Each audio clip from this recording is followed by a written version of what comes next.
So the review for the thermodynamics unit, and we've got this as unit number 4. I'm going to go through each of the 3 sections, and this won't be extremely long.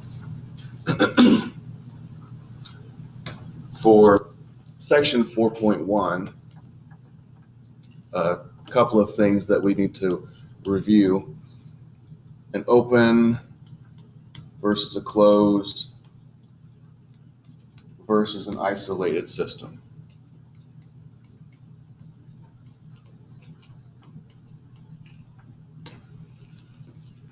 So that's something that we want to look over.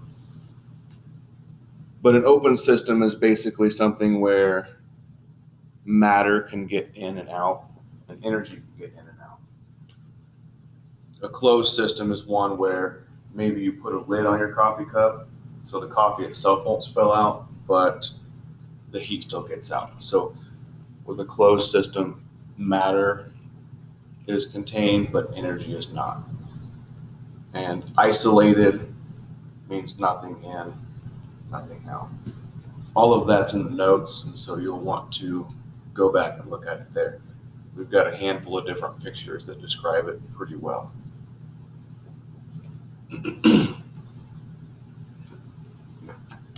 The next idea is internal energy.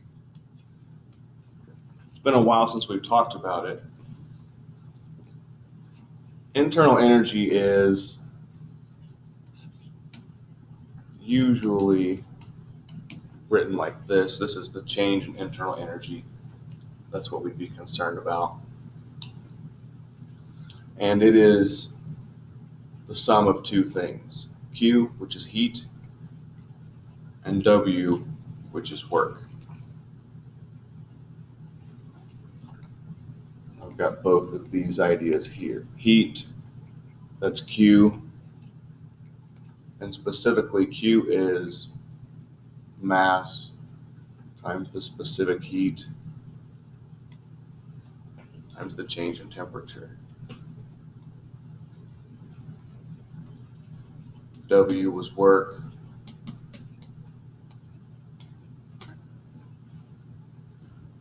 Work is the negative product of pressure times the change in volume. So we're talking about a container like a cylinder where you could change the volume. And so when it comes up, you can put both of these into here and figure out the change in the internal energy.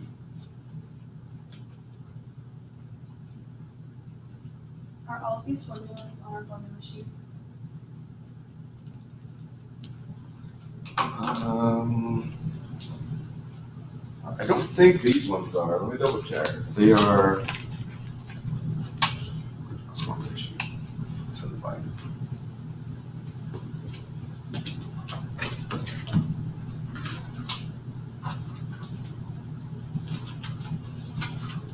The formula with Q is on the AP formula sheet. So I'll box that one off. So there's AP formula. Change in internal energy is not, but if you know that it's the heat plus the work, this work formula is not on there. I'm not really sure how often they actually asked about internal energy. Not a whole lot of questions where it comes up, which is why I didn't spend a whole lot of time on it, and neither does our notes. I know the heat one does come up a lot.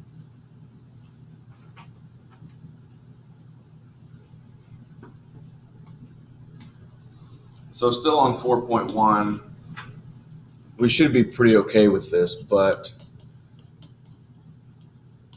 exothermic versus endothermic. So we're talking about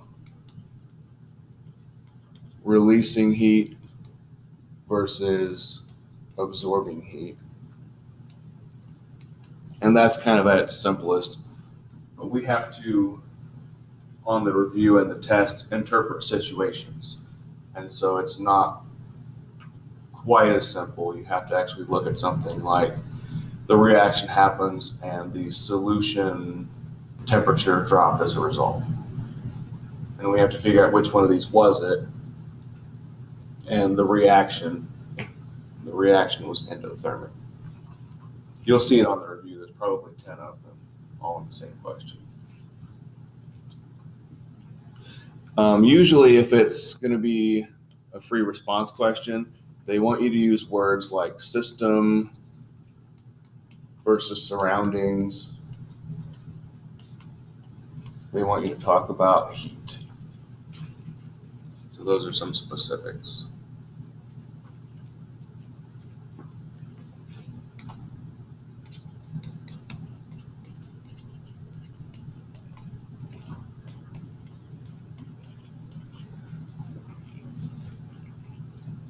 We'll talk about delta H, change in entropy.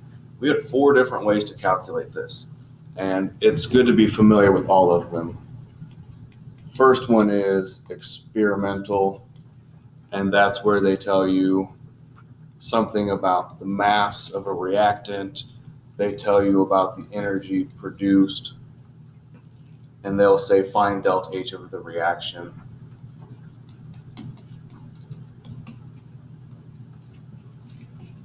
And basically how you're going to do it, it's going to be Q divided by the number of moles of the reactant.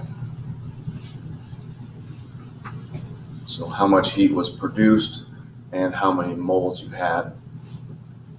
Important to recognize though that Q tends to be in terms of joules and delta H needs to be in kilojoules per mole. So pay attention to the units.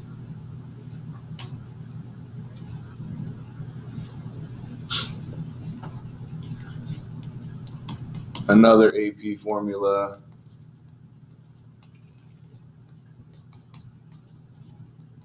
This is probably the easiest one to calculate the delta H, as long as you're paying attention, because you have to include the coefficients.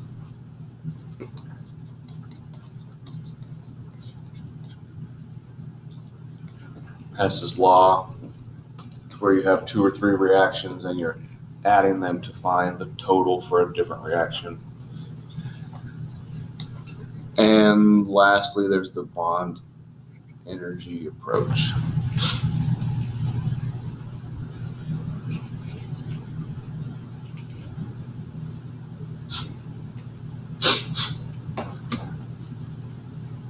There's one specific thing that we skipped at the end of section 1 that I need to revisit. So you can draw this, what I'm drawing. This figure comes out of our textbook on page 346, if you would like to reference it on your own. Basically, we have a graph that looks like this. This is energy, and this is basically the distance between 2 atoms that are bonded together. And all of these graphs have a line that looks something like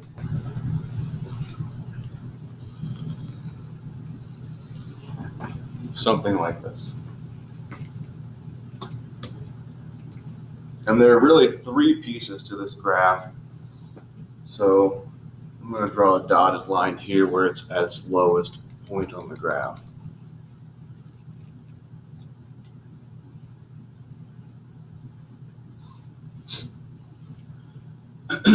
So the further away 2 atoms are, this is what it looks like in your textbook. So here they are, they're pretty far away.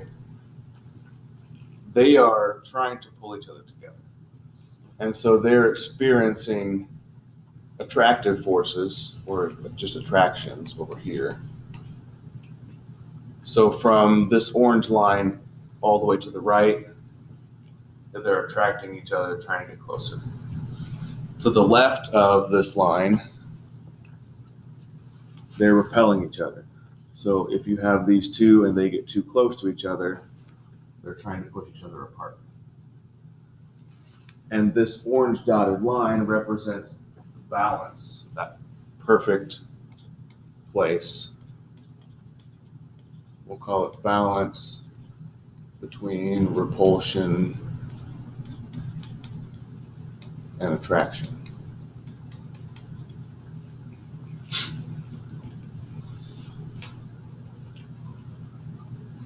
So what I would probably take away from this is if it's to the left of that dip, they're repelling each other. They're trying to push each other apart. And if they're to the right of it, they're far apart. They want to come back together.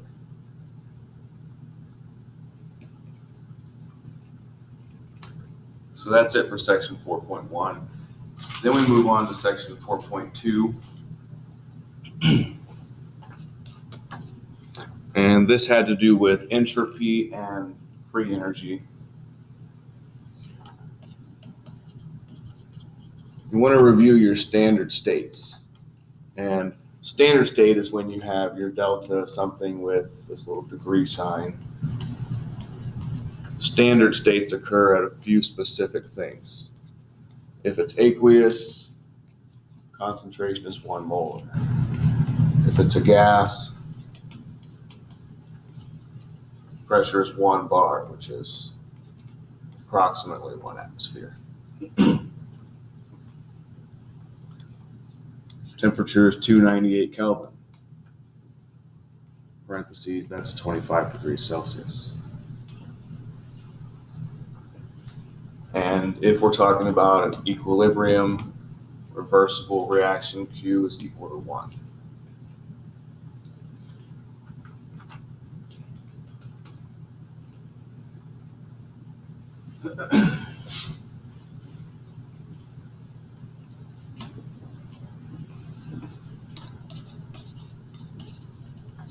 So a review on entropy, kind of your definition here is it's the dispersion of matter and energy.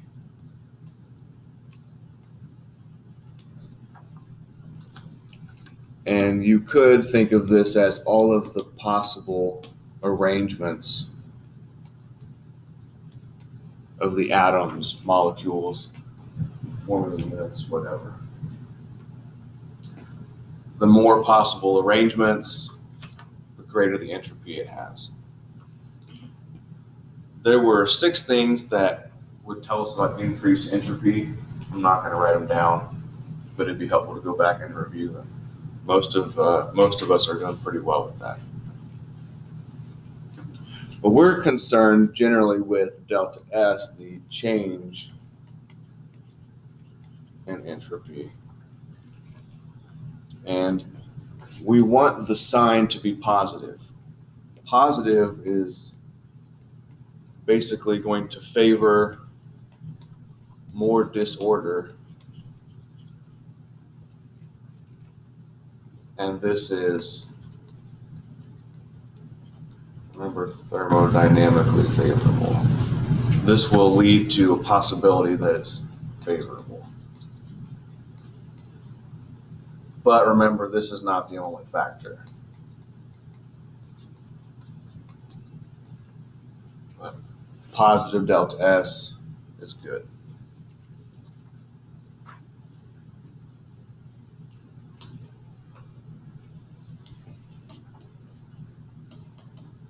Then we talked about free energy, and we kind of jumped over the definition so we could get to the numbers. Free energy has this really broad definition. It represents the ability to do work.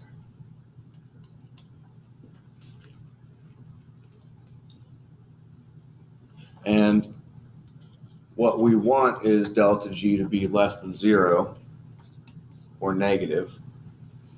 That's what is thermodynamically favorable. What this means is that the reactants have more of this ability to do work than the products.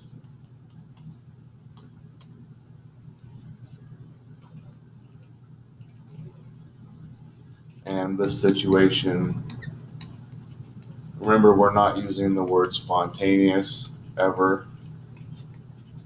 Thermodynamically favorable.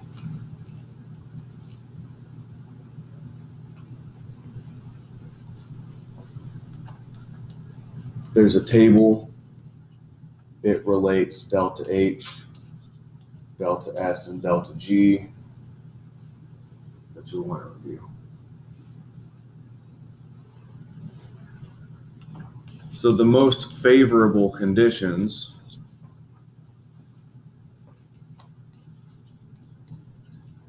we want to decrease the enthalpy and we want to increase the entropy. Decreasing enthalpy means we want to get rid of as much of our energy as we can. And increasing entropy, we want it to be as messy as possible.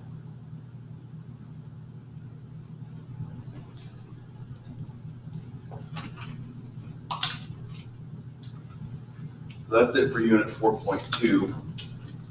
The last one is 4.3, and this has to do with non-standard states. And we won't spend too much time on this one. We somewhat breezed through it anyway. So this is what happens when we do not have the standard state conditions met. A lot of these, Q was not equal to 1, or the temperature had changed. So probably the biggest things are to compare delta G with Q and K. If you can explain something in terms of Q and K, AP really likes that. So when delta G is negative, Q is less than K. When delta G is positive, Q is greater than K. And when delta G is 0, basically we're at equilibrium.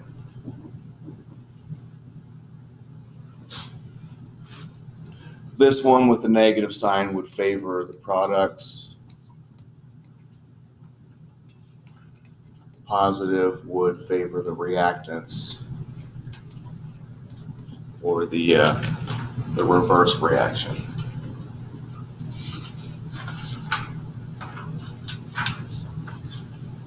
You know, the last piece of this section is an AP formula. Delta G equals negative RT times the natural log of K. And the most important takeaway of this, which this is on the AP sheet, it relates Q and K. Excuse me, not Q. It relates delta G and K.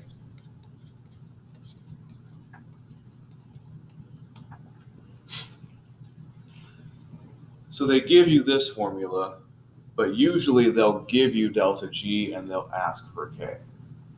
And so you have to solve this equation, and it comes out to be e to the negative delta G over RT. If you have this memorized, great. Otherwise, you might have to take 30 seconds or a minute and solve it.